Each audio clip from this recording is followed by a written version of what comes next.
Lo aku bakal rambuk melu rembuk bab perkara iki. Ya Siadi bakal matur apa? Kowe iki jane ngerti ora karo adi-adimu para Pandhawa. Lho, pun Kakang awit muda tumaruna sampun mangertosi wanuh wis wanuh karo para Pandhawa. Lah kene ngopo? Kene ngopo kok lali karo tandang grayange para Pandhawa siji lan siji? Kene ngopo kowe ora apal karo watak para Pandhawa siji lan siji? Yen arep ngrembug bab perkara kesabaran, katresnan gedhening pangapura ngrembuga karo Kakang Punta mesti kono mathuk. Yen arep ngrembug bab kaendahan luhuring sastra karo Janaka, kono mesti mathuk. Yen arep ngrembug bab ingon-ingon kuwi Sadewa, ngrembug bab tanduran kuwi Nakula. Yen kowe arep ngrembug bab perkara wong gelut duel wis salah. Nek ngrembug karo Kakang Punta tiwas yuwin.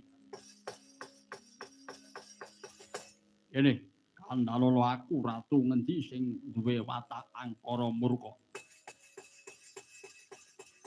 Tak parane dhewe rosah nganggo wadyabala. Pating krepyah kesuwen. Werkudara ijen iso ngrampungke gawe. Kosik to.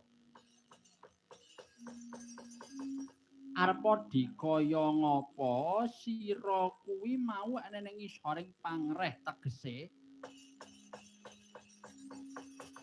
Yayi Puntadewa kuwi kejaba kangmasmu ya ratumu.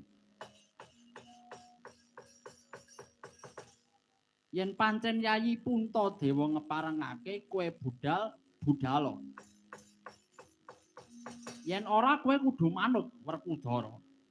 Wah. Syukur dene radilane tak budal dhewe. Kados pundi Yayi? Menika sampun wonten kesagahanipun ingkang rayi Werkudara. Werkudara sagah ngupadi korban Yayi sami aji kados pundi? Koko Prabu. Menawi menika pikajenganipun Yayi Werkudara kula sumanggaken.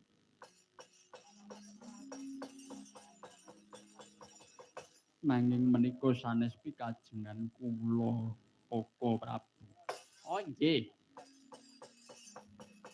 Kula sampun mangertos keparengipun. Namung Yayi Punta maringaken palilah. Kula sumanggaken. Lah ngaten. Dara, piye Kresna kakangku?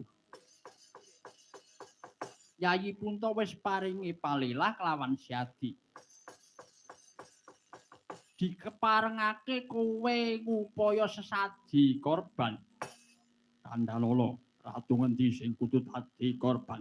Ora usah pun Kakang paring dawuh, weningna ciptamu menepna rasamu. Iki engko Siadi bakal antuk pituduh saking keparinging Gusti Kang Karya Jagat.